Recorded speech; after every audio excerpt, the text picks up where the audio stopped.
Bueno, pues buenas tardes a todos. Yo primero deciros que es una alegría estar aquí con vosotros hoy y agradezco mucho a Omega que me haya invitado, particularmente a Luz, que ha sido el alma de esta reunión. Creo que habéis tenido que disfrutar muchísimo, como he disfrutado yo de esta jornada, porque han sido todos ponencias excepcionales, cada una de ellas de aprender un montón.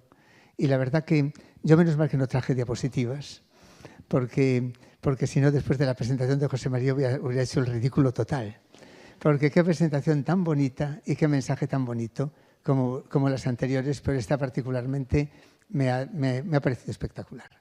Y con unos mensajes que yo creo que estos valen más que casi que un curso, lo que os ha dicho. Y deciros que yo no voy a hablar de lo que tenía previsto, para nada.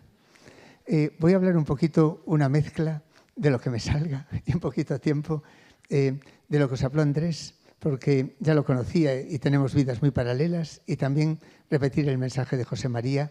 Sí que voy a hacer una pincelada a la genómica porque es lo mismo, porque es lo mío. Pero deciros que os han dado tan buenos consejos que yo creo que de aquí tenéis que salir con muchas lecciones aprendidas, y de verdad que para mí es una jornada inolvidable. Y mirad, os dieron consejos, bueno, empezando por el propio consejero, que dijo una cosa muy bonita, de la necesidad de cambiar absolutamente el sistema educativo en medicina, en tiempos de la IA y en tiempos donde mensajes como los que dio José María de humanización, de relación médico-paciente, son vitales, mucho más importante que los conocimientos. Haces así, tienes la información.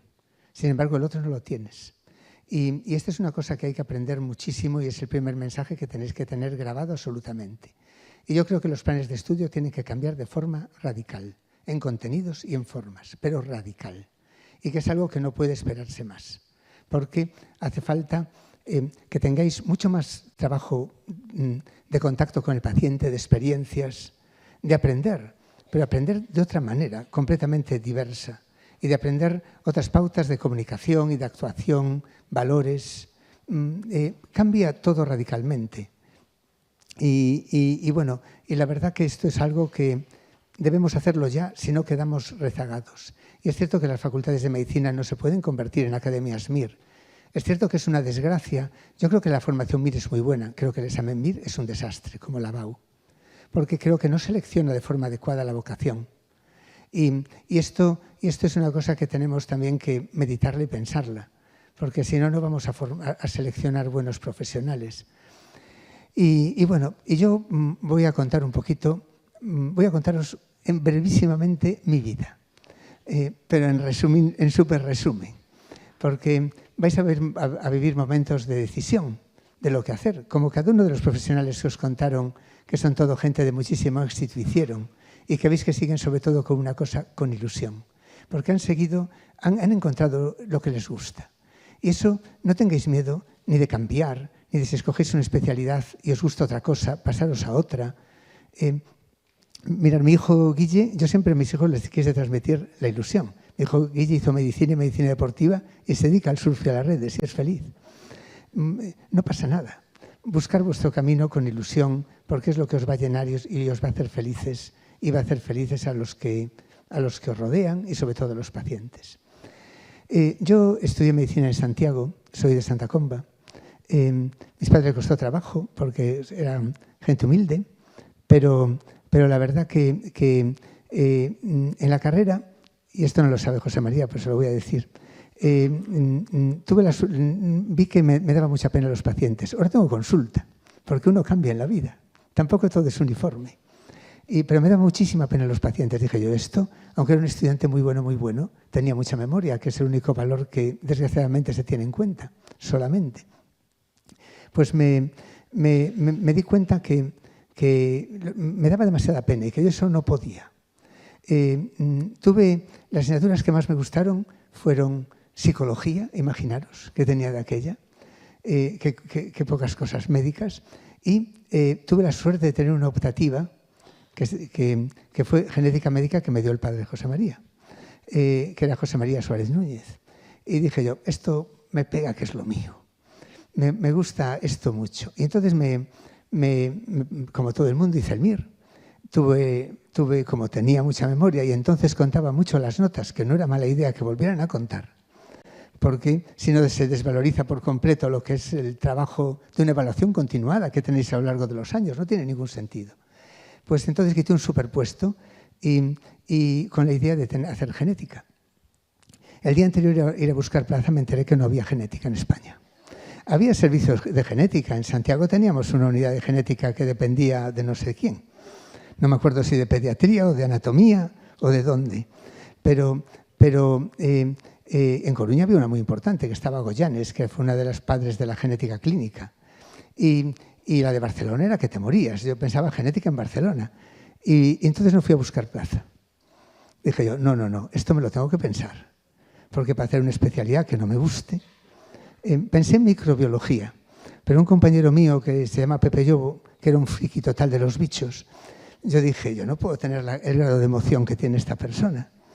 Y entonces imaginaros la cara de mi padre cuando aparecía en Santa Comba y me dice, genética en Barcelona, ¿no? Y yo, no, papá, que no había, y me voy a dedicar a la pesca furtiva, lo tengo clarísimo. Tipo Guille ahora, que nos dice, voy a dedicar al surf. Estuve unos meses en esa cosa ambigua. Pensé en hacerme farero, que yo no me hice, pero tengo 3 hermanos fareros que me cogieron la idea, y la idea fue mía, soy el mayor de los 4. Y al final fui a hablar con el profesor de medicina legal, que se llama Luis Concheiro, es muy mayor y donde hace mucho que está jubilado. Por cierto, que es una pena muy grande perder talentos serios, porque los que sois de medicina hubierais disfrutado muchísimo con él, porque fue el mejor patólogo forense de la historia de este país, con mucha diferencia. Y bueno, el caso es que le conté mi vida. Y él me dijo, hay genética forense, puedes pedir por aquí, puedes entrar en el departamento cuando quieras. Y yo dije, pues esto me convence más que lo de farero. Y claro, me dijo también, yo no te puedo enseñar. Puedes aprender conmigo medicina legal, pero yo genética no te puedo enseñar. Sé que existe por ahí genética forense, pero no te puedo enseñar. Y sabéis que me pasó exactamente igual que Andrés, que os contó. Acabé también con un fellowship en la Universidad de Uppsala y también con una beca de la Fundación Barrié. Ahora estoy en el patronato de la Fundación Barrié porque porque les estoy muy agradecido porque me dieron la oportunidad de poder ir allí. Y surgió que mi padre trabajaba, era empleado del Banco Pastor y que entonces la Fundación Barrié era la propietaria del Banco Pastor. Y a los hijos de empleados nos daban una beca. Esto para que veáis también cosas de iniciativa. Y entonces yo le escribí al director del Banco Pastor, que es el director de la Fundación Barrié, que se llamaba Joaquín Arias y Díaz de Rábago, y le conté mi historia. Y le dije, me dan este fellowship en la Universidad de Uppsala, pero me cuesta muchísimo dinero, yo no lo puedo pagar. Y me mandó una carta que ahora está en la Fundación Barrié que decía, cuando reciba esta carta, tiene usted abierta una cuenta en el Banco Pastor para que gaste lo que le haga falta, pero que cumpla los sueños y se haga un buen genetista y un buen investigador. Y así fue. Me fui a Uppsala. Antes os daba una cosa muy importante, que es no vivir en la zona de confort. Yo había vivido en la zona de confort toda mi vida. Con el mínimo esfuerzo quitaba notas altísimas. Pero en Uppsala dejé de estar en la zona de confort. Sabía francés, sabía poco inglés, aunque ahora es realmente mi primera lengua. Era un mundo culturalmente distinto. Yo no había viajado. Ahora vosotros os movéis por todo el mundo. Fue dificilísimo para mí. Las pasé canutas. Solamente pensaba que tenía que cumplir objetivos, porque además me puse a hacer un máster también, pero me resultó realmente muy difícil. Yo creo que no aprendí tanto como me fue útil el superar un reto, el enfrentarme a un reto duro. Y también ver un modelo de universidad completamente distinto que lo que hay aquí ahora, con una formación muchísimo más práctica y un tejido industrial alrededor, que todo lo que se desarrollaba se llevaba a la práctica. Ya era allí así. Y también otros aprendizajes en muchos aspectos de mi vida que me marcaron mucho. Pero me quería volver. No me pasó como Andrés, que después de ese periplo se quedó. Yo no.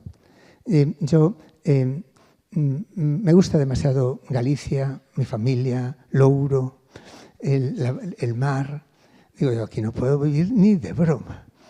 Y entonces me volví a medicina legal Y ya con lo que sabía, empecé a montar todo lo de genética forense, que además me coincidió otra cosa muy bonita en la vida. Y es que yo cuando empecé no había ADN. Bueno, no había ADN, pero no se había aprendido a secuenciar el ADN. Fue un invento de Fred Sanger en el año 1977.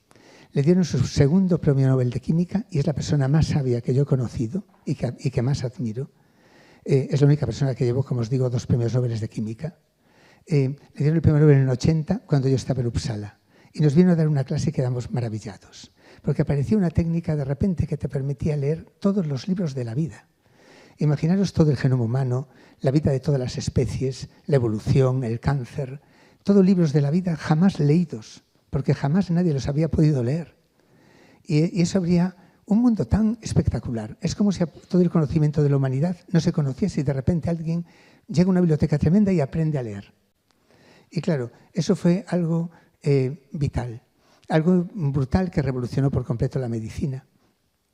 Las 2 revoluciones más grandes que ha habido en medicina, ahora lo será la inteligencia artificial, hasta ahora fueron la genómica, fundamentalmente en los últimos 30 años.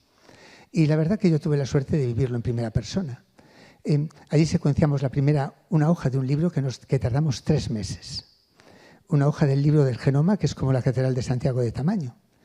Si de aquella me dicen que podríamos un día secuenciar el genoma entero, digo que es imposible, porque sería ahora como ir a un planeta que puede estar habitado en otra galaxia. Pero hubo avances importantísimos en la química, en la física, apareció la computación. Teníamos que escribir, una máquina de escribir. Y todo empezó a ir mucho, mucho más deprisa. Y cristalizó todo en un gran proyecto internacional, el más importante de la historia de la humanidad, que fue el proyecto Genoma Humano. Antes de eso, otro amigo mío, que se llama Alex Jeffreys, ahora es Sir Alex Jeffreys de la Universidad de Leicester,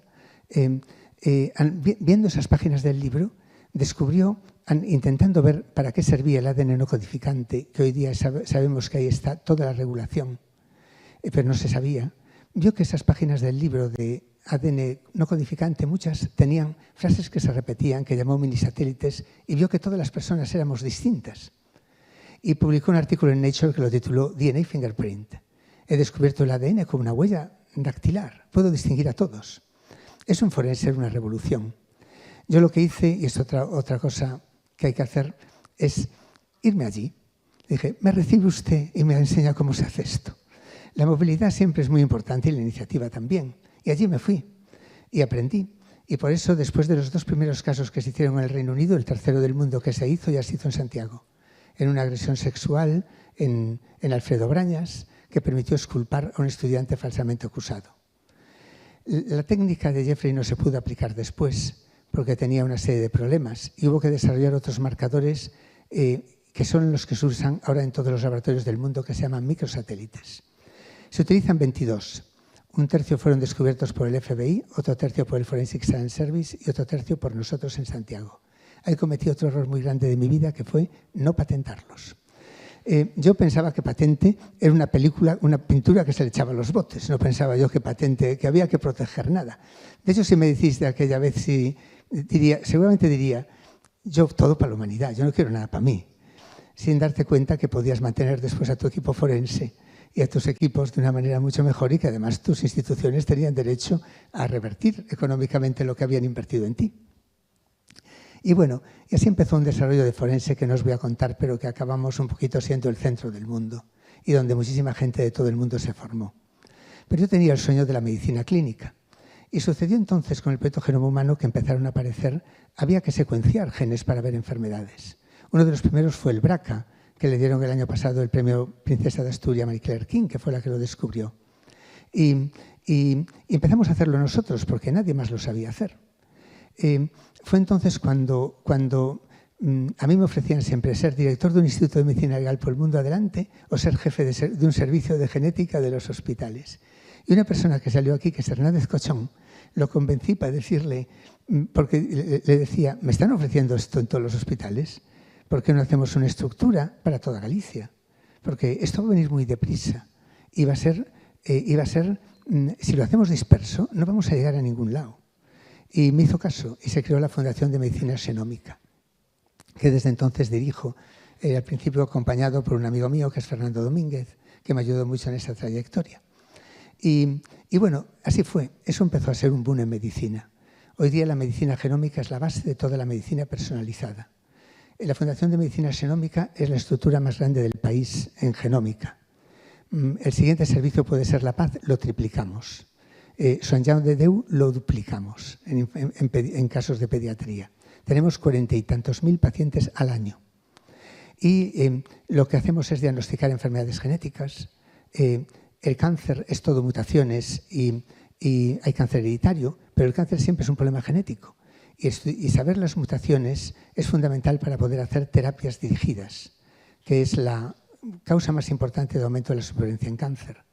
También otra aplicación es la farmacogenética. Cada vez hay más biomarcadores que te permiten predecir la respuesta a fármacos. Ha sido, como os digo, un boom que también, gracias a una estructura y gracias a que siempre tuve buenísima gente y gracias también a que estuve tremendamente internacionalizado, que es una parte muy importante, y con mucha movilidad. Mi vida no es muy fácil. Yo tengo viajes todas las semanas. Estoy aquí de base, pero no hay ninguna semana que no tenga viajes. Y Marisa no la tiene también tan fácil, ni Luz, ni los que estáis aquí. Pero la mía es ciertamente complicada, pero bonita. Porque otra cosa que os decía Andrés es que una de las claves del éxito es el networking. Esto que estáis haciendo aquí es un primer paso de networking que tenéis que aprovechar también. Porque es la clave un poquito también de todo. En fin, que eso también fue creciendo, hasta acabarnos convirtiendo en una referencia. Y ahora centralizamos programas importantes en España y en Europa y lideramos muchos esfuerzos. Y la verdad que ha sido como una historia muy bonita que siempre he aprendido de la gente que me rodea. He tenido la suerte de tener amigos en todas las ciudades del mundo y en todos los lugares del mundo. Y la verdad que hemos progresado y ayudado mucho a los demás. Y ahora centralizamos, como os digo, proyectos muy grandes. Del que estoy más ilusionado seguramente es el proyecto Xenoma de Galicia, porque me parece que va a ser importantísimo para nuestra tierra y que es el más importante del mundo por población. El más importante del mundo fue el UK Biobank, que revolucionó la medicina. Fue analizar el genoma de 500.000 británicos unido a historia clínica. Permitió descubrir muchísimas dianas para fármacos, muchos tratamientos y, sobre todo, el poder predecir el riesgo de enfermedad común, que es el futuro. El futuro es anticiparse a la enfermedad, saber quién tiene riesgo cardiovascular o quién va a tener obesidad con mucha probabilidad o quién va a tener cáncer de mama con mucha probabilidad. Con medidas preventivas, muchas veces la dieta, cambios de estilo de vida, otras veces hasta medicamentos, pueden ser estatinas o cualquier cosa. Conseguir que eso no se produzca o se produzca lo más livianamente o más tarde posible. Y todo va por aquí. Y con terapias cada vez más dirigidas. El CRISPR en enfermedades raras ha sido fundamental con todas las terapias génicas, que son las terapias más personalizadas que hay. Y está habiendo pues una revolución tremenda. El proyecto Genoma de Galicia nos va a permitir predecir mejor que nadie el riesgo de enfermedad común y con resultados ya directos en salud. Y va a revolucionar por completo todo lo que es la investigación y la industria biotecnológica y farmacéutica, que tenemos una industria incipiente en Galicia, en algunos casos potente ya, y esto yo creo que es una oportunidad enorme, que tiene que ser una cosa que apoyemos todos.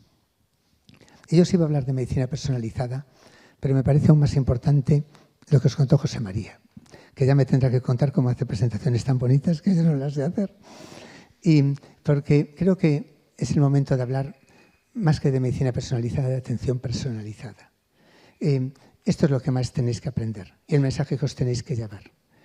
Pensar que tenéis una profesión que implica dedicarse a los demás. Que la sonrisa que él decía, el trato con el paciente, es vital. La empatía, que es algo que tenéis que aprender y, por lo que le entendía él, mejorar, que me parece que no va la cosa tan por el buen camino. Y a mí eso me parece que es lo más importante. Además, sabéis que tiene un efecto terapéutico, porque no solo somos genes, somos también ambiente. Y el cariño y el contacto metila bien, que hay experimentos científicos que lo demuestran. Esta es una cosa que tenéis que aprender. Y ya acabo contándoos una anécdota para hablar también de vocación y de que la sigáis, y que la sigáis con mucha ilusión. Y si no, escoger cosas que tengan poco que ver con el paciente, que medicina da muchas oportunidades para hacer de todo, y hasta especialidades que no tengan que tener trato con el paciente. Pero mira, os lo cuento. Hace unos meses estuve en un congreso de residentes, de formación para residentes, y yo tenía que hablar, como hoy, de medicina personalizada, de genómica y así. Pero en la mesa anterior le pusieron a los residentes que tenían que votar con los móviles qué es lo que más les motivaba para hacer la medicina. Y hacen estas imágenes que van cambiando así, se van concentrando qué es lo mejor, lo que más opinan. Y empezó a ganar de forma abrumadora prestigio y dinero. Ni tiempo pedían. Yo esto me dejó en shock, porque yo no lo vivo con mis estudiantes, que lo veo siempre.